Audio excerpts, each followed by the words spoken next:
Et là aussi, Coraline, il y a des chiffres impressionnants sur la carrière de Julie. Eh bien, Julie a commencé avec la bande à Basile. Elle y est restée 2 ans. Et puis après, en fait, les succès se sont enchaînés. Maria Magdalena, qui vous a vraiment lancé. 600 000 exemplaires, disque d'or. Ensuite, Ève, lève-toi, là, un succès foudroyant. 1,5 million d'exemplaires, une version en anglais. Récemment, une version techno. Et puis après, c'était des tournées, des galas. Avant la bande à Basile, je crois savoir qu'il y a eu Ève et les Jets, non? Ah non, Ève et les Jets, Julie lycée, et les Jets. Julie, non, Transit. Julie et Transit. C'était mon groupe, j'avais 15 ans. Ben oui. Tenez, on va en écouter un petit extrait d'ailleurs de Julie et Transit, quand vous aviez 15 ans. Tu m'avais caché ça.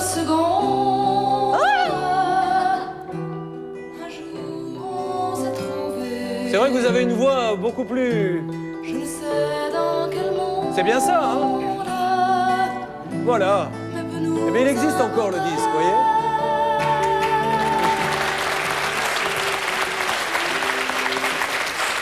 Les Jets, c'était vous. Les Jets, c'était moi. Je mélange un peu les pinceaux là, avec vos 2 biographies. Non, mais elle m'a jamais parlé de ça. Hein. Où est-ce que Julie vous et avez Transit trouvé ce machin? Dans une discothèque d'une grande radio. Je rêve. Il y en avait 1 ou 2, je crois, oui. Un à ma mère et un à mon père, non, c'est ça? Ils étaient C'est dans dingue. un congélateur pour Ah les oui, conserves. j'ai fait des progrès depuis, hein. Ah bah, c'est pas que vous avez... la voix a changé, surtout. Bah, j'étais tellement gamine, puis j'avais eu peur d'enregistrer ce machin. Où est-ce que vous avez trouvé ça? Et il y aura peut-être d'autres surprises qui s'est d'ici la fin de cette émission. Sait-on Oh là jamais. là. Nous allons regarder cette très très belle histoire qui vous est maintenant racontée par Stéphane Martin, le remarquable destin de Julie Pietri. Unique, péché, désir, pour un serpent de Bible, à briser son empire. 1987, Ève, lève-toi. Une chanson sur toutes les lèvres, dans toutes les têtes, un tube qui va rester parmi les 50 meilleures ventes de disques en France pendant plus de 8 mois.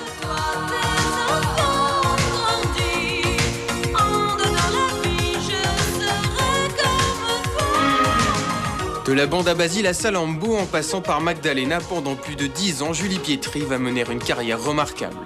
Pourtant, au début des années 90, en pleine gloire, elle va disparaître sans un mot, sans une explication. Elle doit faire un choix crucial, être une chanteuse ou une mère. C'est un choix, je veux dire, ou j'aurais jamais d'enfant dans ma vie, ou je lâchais la scène et ce métier pendant un temps, et je savais que qui va à la chasse perd sa place. Aujourd'hui, Julie est une artiste et une femme accomplie. Elle a accepté de se confier à nous, de revenir sur son parcours, ses succès et ses échecs. C'est en Afrique du Nord, le 1er mai 1957, que commence l'histoire de Julie. Elle va passer les 10 premières années de sa vie entre l'Algérie et le Maroc, mais la guerre d'indépendance éclate, Julie, son frère et ses parents doivent fuir, direction la France. C'est dans les Yvelines, plus précisément au Pec, que la petite famille s'installe. La rupture est brutale, Julie a le mal du pays, le soleil et la chaleur lui manquent. Résidence du Petit Verger, Julie n'est pas revenue ici depuis 25 ans. Moi, j'habitais donc dans la résidence du Petit Verger ici.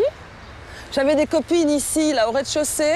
Une copine qui s'appelait Annick Laporte, qui habitait le rez-de-chaussée. Ça, c'est la résidence des eaux vives. Je descendais cet escalier-là.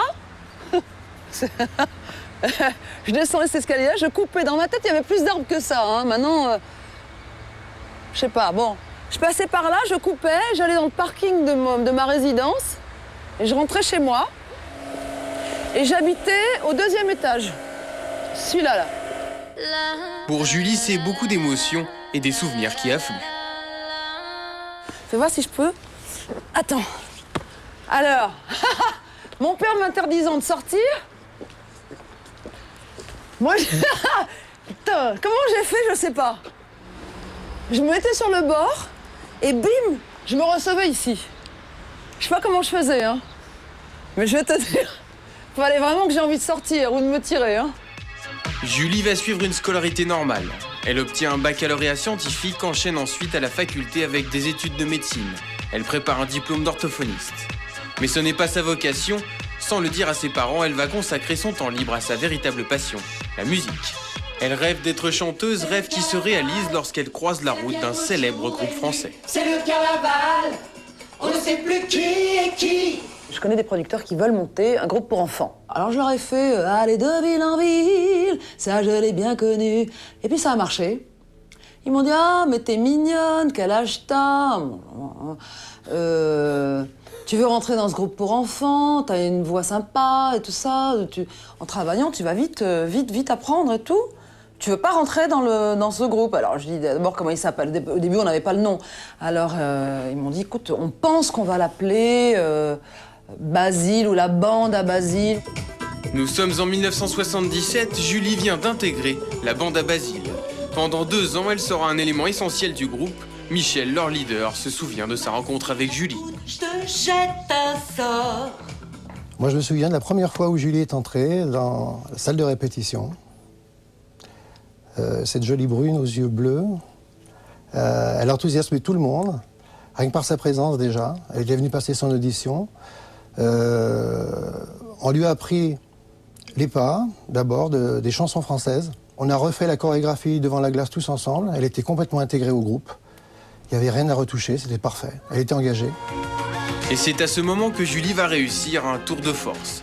Pour ses parents, elle est toujours étudiante en orthophonie, mais dès qu'elle franchit les portes de la faculté de médecine, elle devient Julie Pietri, la chanteuse. Et ça, ils n'en savent rien. Rapidement, les passages télévisés commencent à se multiplier, elle ne peut plus leur cacher la vérité. Je crois savoir qu'ils m'ont découverte à la télévision un jour ou qu'en prêtant vraiment attention, ils ont regardé quelle était cette nana avec des cheveux frisés et une grande robe de gitane. Ils ont trouvé que ça ressemblait étrangement à leur fille. On n'en revenait pas. J'avais la voix, ce qui est difficile pour moi, la voix coupée. Mon épouse, on regardait, on écarquillait les yeux. On se demandait si vraiment c'était notre fille ou si c'était une sosie. On était absolument étonnés. La surprise, c'était de la voir sur le petit écran. C'était absolument inhabituel pour nous et aux antipodes de ce qu'on pensait qu'elle ferait. Ses parents sont au courant, Julie est soulagée et peut réellement commencer à s'occuper de sa carrière. En 1979, elle quitte la bande à Basile et se lance dans une carrière solo. Il y a un directeur artistique qui m'a appelé, qui a dit « Dites donc, on voudrait vous faire écouter quelque chose parce qu'on trouve que vous avez un bon physique, une jolie voix qui apparaît comme ça dans les chansons de la bande à Basile. » Et à partir de là, je dis « Moi, je veux bien le faire, mais alors ça sera un coup. Je parais pas sur la pochette, je donne pas mon nom. Je fais rien du tout. Je chante, c'est tout, et vous me payez parce que j'ai chanté. » Le titre dont parle Julie n'est autre que Magdalena. Après l'enregistrement, elle part en vacances à Ibiza. À son retour, c'est la surprise. Le titre est devenu un tube. 600 000 exemplaires vendus, premier disque d'or. Julie n'est pas préparée à un tel succès. Elle se rend compte qu'elle est en train de devenir une star. Mais comment gérer une ascension si soudaine ? Heureusement, ses proches répondent présents. J'étais perdue, moi. Je me disais pourquoi ça marche, qu'est-ce qui va m'arriver. Ça marche pas comme ça, on est très perdus. Moi, j'avais pas vraiment un entourage où on me disait tiens, on va faire un plan de carrière, il va se passer ça, ça, ça. Chaque fois qu'il a été nécessaire de lui donner un appui, eh bien, nous nous sommes trouvés là, dans les moments un peu délicats, pour l'appuyer. Et au lieu de l'empêcher de continuer, c'est le contraire. On l'a toujours encouragé dans cette voie-là. Et ce soutien va porter ses fruits dès 1980. Elle va faire l'une des plus grandes scènes parisiennes. Cette année 80, donc j'ai eu la chance de commencer la scène par l'Olympia en première partie de Sacha Distel, ce qui est quand même ce que représente Sacha, qui est quand même une vedette internationale. Du haut de ma gaminerie, j'étais hyper fière. La carrière de Julie explose, elle devient incontournable, invitée sur tous les plateaux de télévision. Chaque titre est un disque d'or. Mais Julie n'est pas satisfaite, elle ne se retrouve pas totalement dans sa musique. Elle décide de chercher une personne capable de lui écrire des textes qui lui ressemblent. C'est en 1985, dans un petit studio d'enregistrement, que Julie Pietri va rencontrer un jeune compositeur encore inconnu, Vincent-Marie Bouveau. Aujourd'hui, il compose pour les plus grands, comme Zazie ou Florent Pagny. Julie est arrivée dans mon studio à Enghien, attirée par un projet que j'avais fait pour un artiste qu'elle avait entendu. Ève, lève-toi et danse avec la vie, l'écho de ta voix. Pietri Bouveau, un cocktail détonnant. Ensemble, ils vont créer Ève, lève-toi, personne n'y croit, pourtant ils vont persévérer. En fait, on pensait prendre beaucoup de risques avec ce titre. Avec Ève, lève-toi, on a pensé prendre d'énormes risques. Et d'ailleurs, c'était confirmé régulièrement par des gens du métier qui entendaient les maquettes et qui étaient plutôt décourageants quant aux perspectives de succès du travail. Tous ceux qui n'y croyaient pas avaient tort, car Ève Lève-toi va rester plus de 2 mois en tête du top 50. 6 millions de disques seront vendus, le titre va même se vendre en anglais dans le monde entier. C'est un véritable raz-de-marée qui s'abat sur les ondes.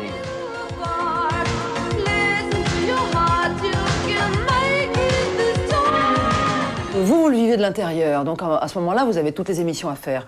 Des séances de photos pour les magazines, vous partez, répétez avec vos musiciens, vous avez 4-5 concerts à faire par semaine. Il faut rentrer dans la nuit parce que le lendemain, vous avez encore une fois tel et tel truc à telle et telle télé. Vous vous rendez pas compte. En fait, vous ne goûtez pas le succès à sa juste valeur. Dès lors, Julie ne va plus avoir la moindre minute de répit. Elle a le succès, la reconnaissance de ses pairs, mais elle a aussi un talon d'Achille. C'est son manque de confiance en elle. Julie doute de tout. J'ai essayé de gérer mon mal-être, mon émotion, ma fragilité, ma sensibilité extrême. Une fois, j'ai vraiment raté une première. J'ai cassé 4 chansons, quoi. Genre, les 4 premières, au revoir. Et là, je me suis dit, oui, t'es pas faite pour ce métier, va-t'en, c'est pas bien. Julie engage alors un combat contre elle-même. Un combat qui semble perdu d'avance. Son salut, c'est dans la psychanalyse qu'elle va le trouver.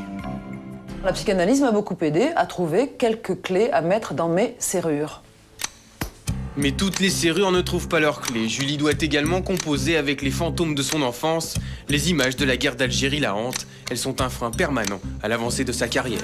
Je jouais avec mon frère, on jouait à chat.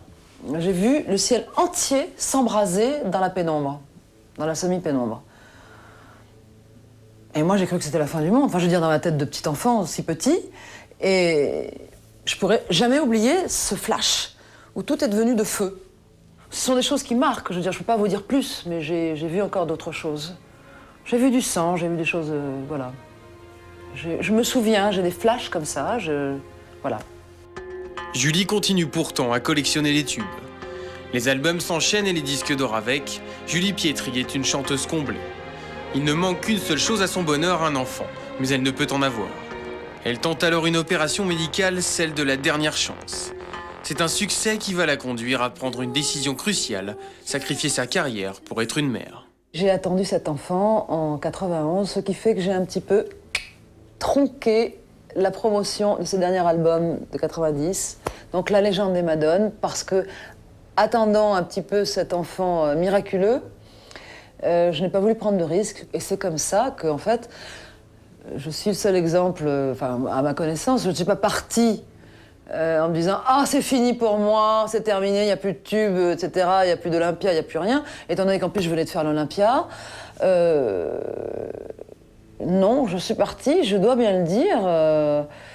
C'était un choix, je veux dire, ou j'aurais jamais d'enfant dans ma vie, ou je lâchais la scène et ce métier pendant un temps, et je savais que qui va à la chasse perd sa place. Et puis c'était comme ça, et c'était pas autrement. Son choix est fait, Julie va privilégier sa fille et sa vie de mère. Nous sommes en 1992, Julie Pietri disparaît totalement de la scène.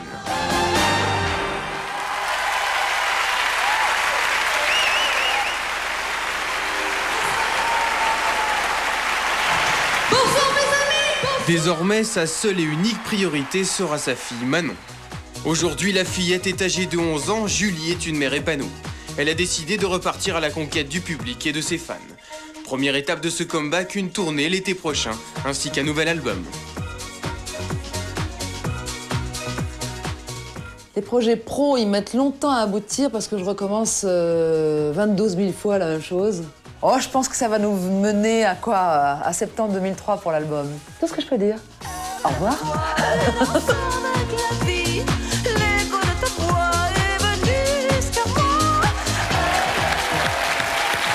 Le reportage de Stéphane Martin sur Julie Pietri.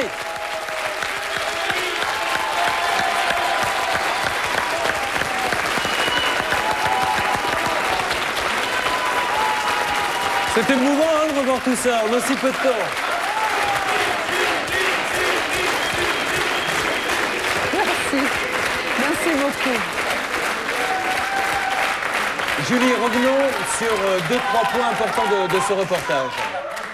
Quand vous dites, à un moment donné, j'arrête tout pour avoir un enfant et je sais que qui va à la chasse perd sa place. Mais il y a des tas de chanteuses qui ont des enfants, qui s'arrêtent, qui reviennent. Pourquoi faut-il tout arrêter quand on a un enfant?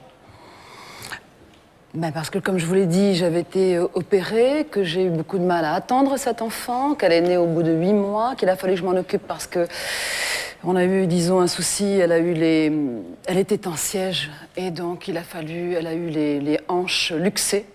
Pendant 6 mois, même pendant 10 ans, j'ai dû aller une fois tous les 6 mois pour faire des radios, pour lui remettre les hanches en place. Elle a porté des langes avec des attelles.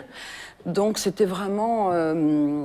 Donc c'est pas que la grossesse, c'est la grossesse plus les premières le bébé années. qui avait des soucis qui se sont très bien remis. Mais je veux dire, je pense que je devais être présente. Et puis j'avais pas attendu tant de temps pour repartir sur les routes et laisser ma fille à quelqu'un ou à ma mère. Je veux dire, j'aurais trouvé ça insupportable, pas bien dans ma tête. J'aurais culpabilisé à mort. Et ça, déjà, comme je suis un peu fragile, j'aurais encore moins supporté. Vous l'attendiez depuis tellement longtemps que vous seriez culpabilisé 2 fois plus. Ouais. J'ai vraiment attendu. Alors, vous parlez de vos parents, on va faire quand même un petit plan sur eux, puisqu'ils sont avec nous dans le public de Sans Aucun Doute. Bonsoir, madame et monsieur. Alors justement, ça tombe bien parce que j'ai une question à vous poser sur eux. Ils sont super, ils sont trop mignons, non? C'est vrai. J'ai un peu papoté avec eux hier soir, on s'est croisés dans les locaux de la boîte de production, mais je ne vous dirai pas ce que l'on s'est dit, c'est secret. Pourquoi leur cacher que vous faites de la musique? Pourquoi aller faire ce début de carrière en cachette alors que votre papa, dans le reportage, dit lui-même, on a tout fait pour la favoriser? Pourquoi vous ne leur avez pas dit? Pour me favoriser? Non, au début. Attendez, vous vous mettez à sa place, il est installé tranquillement sur son canapé, on est un samedi soir, tiens, on va regarder la télé, la bande à Basile, mais c'est elle! Vous êtes derrière en train de danser. Bah oui, mais attends, vous êtes marrants, vous. Papa et maman, c'était pas du tout c'est pas un job, chanteuse, ça n'existe pas chez eux. Chez eux, il faut être médecin, machin. Surtout que papa n'a pas fait d'études, c'est un self-made man, et il a toujours dit à mon frère aîné et à moi, j'ai un grand frère qui s'appelle Jean, et il nous a dit, écoutez, c'est les études où je vous coupe les vivres. Alors, il faut savoir que c'est pas si facile que ça, papa, là, hein, grand sein avec l'auréole. J'ai d'ailleurs lu dans un article qu'à un moment donné, vous dites que vous avez eu une enfance avec une éducation très stricte, c'est-à-dire qu'il vous vissait. Ah bah oui, j'étais vissée, en plus une nana pied noir et corse. Et belle en plus. Ouais. Alors je vais vous dire, à papa j'étais sa petite chérie, si il y avait un mec qui approchait, c'était la baston. Bah non, c'était moi qui prenais, il m'enfermait. Alors j'avais réussi un truc, c'est que je sortais avec mon frère aîné, ça te fait rigoler, hein. Mais je crois qu'on va quand même, moi, je m'en souviens on va lui donner bien. un micro parce que là il en prend plein quand même depuis tout à l'heure. Je pense qu'à un moment ou à un autre il va vouloir réagir. Alors monsieur Pietri, pas d'omerta ce soir ça lui va bien. Sur le plateau. Pourquoi vous nous dites dans le reportage, mais on a tout fait pour favoriser sa carrière à cette petite, et visiblement, c'est pas le même son de cloche, hein. Vous étiez inquiet au départ?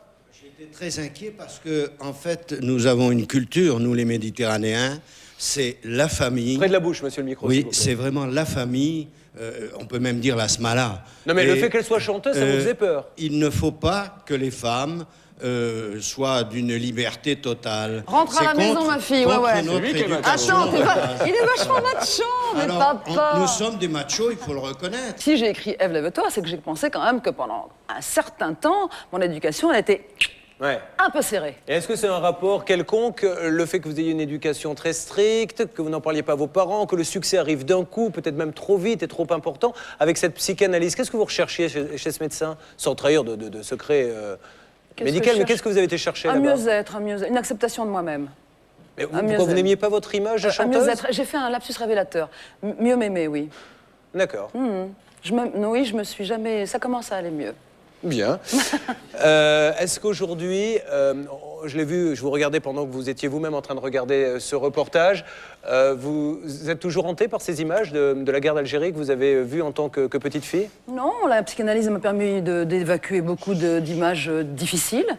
La mort en face, quand on a 4-5 ans, c'est quelque chose qui reste marqué à vie. Je crois que les flashs sont là. Tout à l'heure, quand j'ai dit que le ciel s'était embrasé, c'est simplement parce que tout le quartier avait sauté. Ouais. Donc, je pense que quand on a 4-5 ans et que votre frère, avec qui vous jouez à chat, se jette du premier étage dans les escaliers, heureusement, papa a été là pour le prendre dans ses bras, il en témoignera.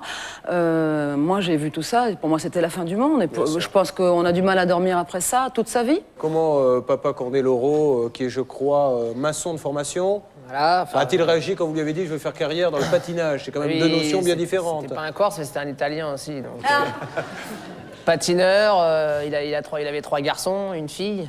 Donc il s'est dit patineur, ça craignait un petit peu quand même. Mais bon, il m'a pas freiné du tout. Hein. Lui, il pensait qu'il allait travailler pour nourrir toute sa famille. Et vous, Olivia, quand vous avez dit à vos parents « je suis amoureuse d'un patineur », c'est un beau métier. Comment ont-ils réagi? Non, mais très bien. D'un patineur, bien, mais de Candeloro... Moins bien. Moins bien. Mon père l'a pas assez connu, donc... Monsieur Pietri, je ne veux pas vous humilier, mais voyez que tous les autres parents ont été quand même beaucoup plus consentants que vous. Hein. Hervé, est-ce qu'il y a des questions pour Julie qui sont arrivées? Par rapport au physique, c'est Jean-Claude Danger qui posait la question suivante. Est-ce que le fait d'être une jolie femme vous a desservi ou vous a aidé? Je vais répondre à cette question en particulier. Le fait d'être relativement jolie, entre guillemets, n'aide pas du tout. Je crois qu'au contraire, quand t'es beau, t'es con, et etc., etc. Il y a beaucoup d'a priori, par contre, là-dessus. C'est vraiment... Je le trouve tellement moche, moi-même.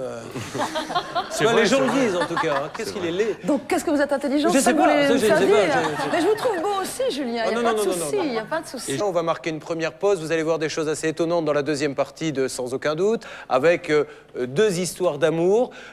L'une qui est fantastique, c'est une femme, vous allez en voir un court extrait dans quelques instants, la femme d'un footballeur. Je ne sais pas si vous vous intéressez au football. Oui, vous vous intéressez au football, Herbert. À l'OM, plus particulièrement. Jean-Pierre Adams, le numéro 4 de l'équipe de France dans les années 70, qui est dans le coma depuis maintenant plus de 30 ans, et sa femme est à ses côtés tous les jours. Il ne s'est pas réveillé depuis 30 ans.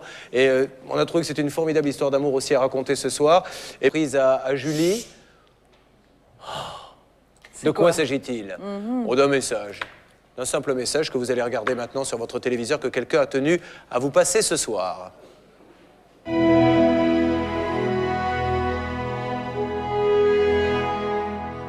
Bonsoir ma petite maman. Tu me vois maintenant car il faut que je te fasse une déclaration d'amour. Il faut dire que pendant 10 ans, on était ensemble. Et malheureusement, je vais te quitter. Mais non, c'est pas vrai, c'est pour rire bien sûr. Et donc comme je te le disais, c'était un temps bien trop court à passer avec une si merveilleuse et une si gentille maman. Mais t'inquiète pas, ça va durer. Hein. Et aussi, tu es vraiment trop gentil et je t'adore. Et pour moi, comme tous les enfants du monde qui aiment leur maman, d'ailleurs, tu es la meilleure des mamans et je t'aime.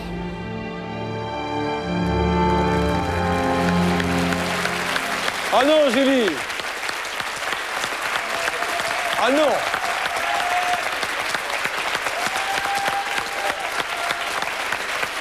Bon, ben nous allons tous pleurer, alors allons-y. Olivia est en larmes. Moi-même, Coraline aussi un petit peu. Ah, j'espère, Julie, que ça vous a fait plaisir. Hein. Elle veut jamais paraître sur les... Mais là, elle a voulu le faire pour vous. Elle avait refusé. Mais c'était peut-être parce qu'elle voulait vous faire cette surprise. Elle déteste ce métier, elle déteste qu'on lui prenne sa mère. C'est pour ça que tout à l'heure, je vous en ai pas parlé. Elle n'a jamais voulu que je me voie sur scène. Elle aime pas ça, ça lui prend sa mère. C'est pour ça que j'ai arrêté si longtemps, c'est qu'elle a toujours détesté ce métier. Enfin, visiblement, elle ne vous en veut pas beaucoup, bien au contraire, hein, je crois, par rapport à tout ce qu'elle vous a dit. Elle vous a dit dans ce petit message. Bon, on va laisser Julie tranquille.